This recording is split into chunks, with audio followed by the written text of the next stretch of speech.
parare po meno piti pene ahuru mawau. Te amuir a o Yeho tawhata e aha pai te tamai.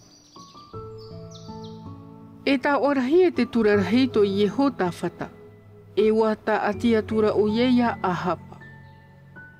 E hopea era e whanu matahitira, haerea tura o ia I tamaria ia ahapara. E rawerahi ta ahapa mamoe te pua atoro I ti apa imnana. E nā te mota ata I pe e mai ianara. E wa taparu maira iana ia tai atoa I ramota tiriata. Wa paromera te ar io itra erara o ahapa, I te ar io iuta ia Yeho tawhata.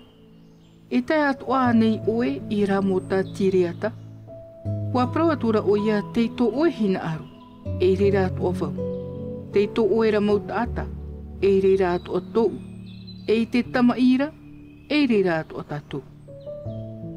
Wa prawatura Yeho tawhata I te ar io itra era, awi na oe I ta Yehova prau I te inimhana. Wa aputuputu maira te ar io itra era I te mau perofeta e mha o hanere I te taata. E wa prawatura e ratu. E haere ane tatou I ramota tireata I te tamai e ihani. Wa praumera ratou a haere na te atua hoi e tu mai te rimau te ari. Wa prawatura Yeho tawhata ai tātu a Yehova perofeta toe I onei iau ia tātou I reira. Wa paromera te ari o itra era ia Yeho tawhata.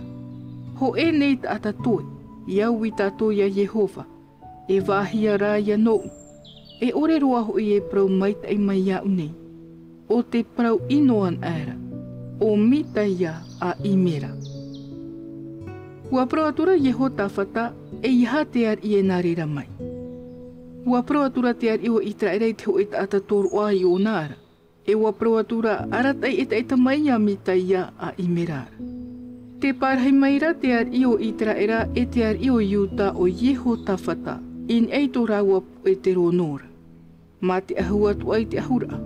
Te ho e wahi a te ai te tomor amai te uputai tamariara. E te tohuan era te mo perofeta e mua ia rau.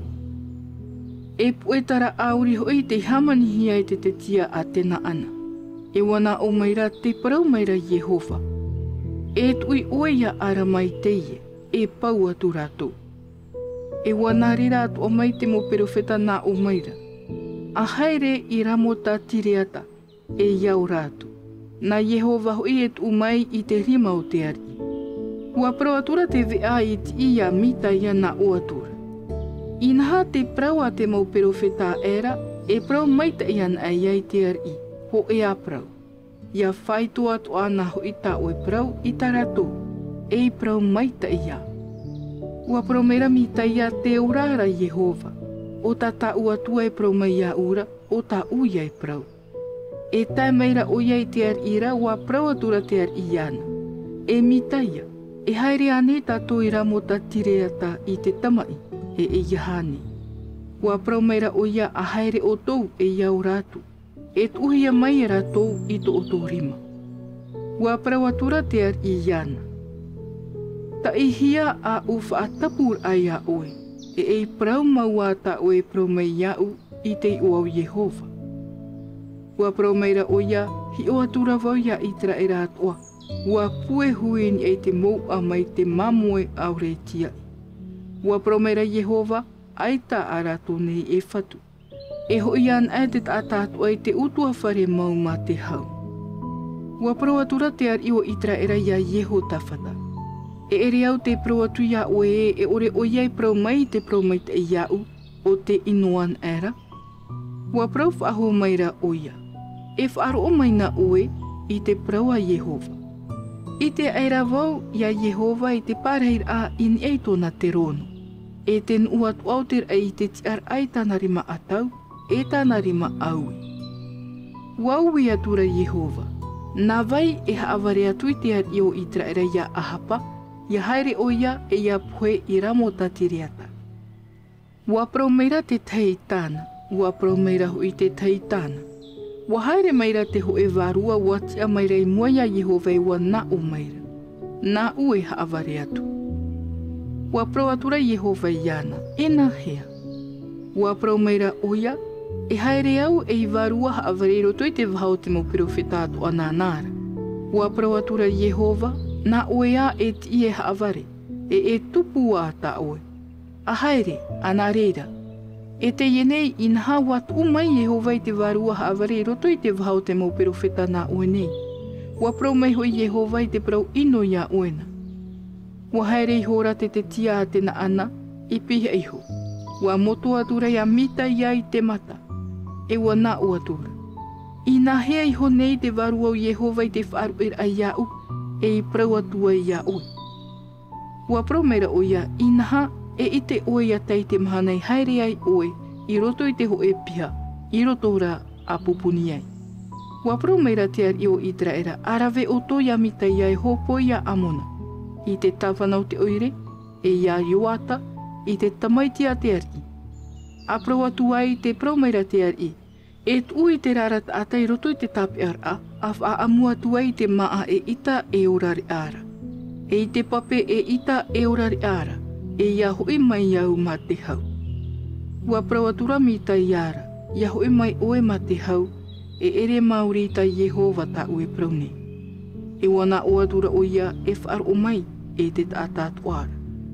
Ua re vātura te ar i o Israera e o Yehota whata te ar i o Iuta i ramo ta tiriata. Ua praumera te ar i o Israera ia Yehota whata. E whahuru e au iau, a haere ai te arur ara. E ahura oe to oe na ahumau. Ua whahuru e atura te ar i o Israera, e ua haere atura rā uai te arur a.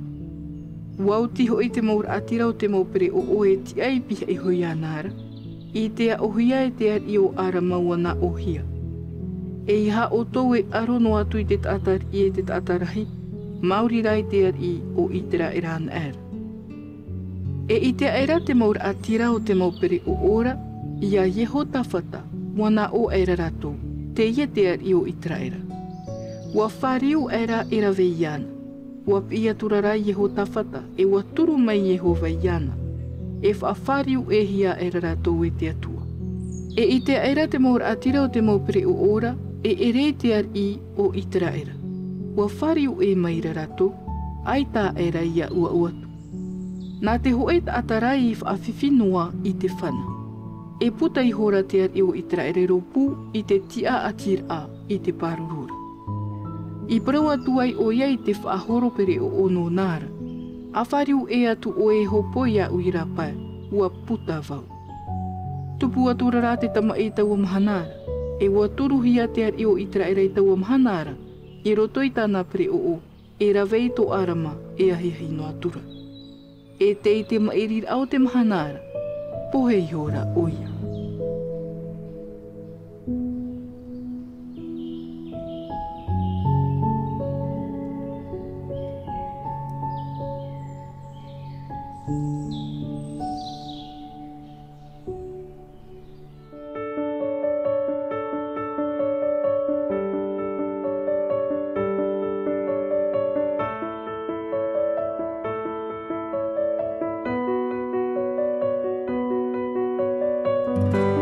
C'était votre lecture quotidienne de la Bible en langue tahitienne proposée par le Centre Média Adventiste, disponible en replay sur cma.adventiste.pf.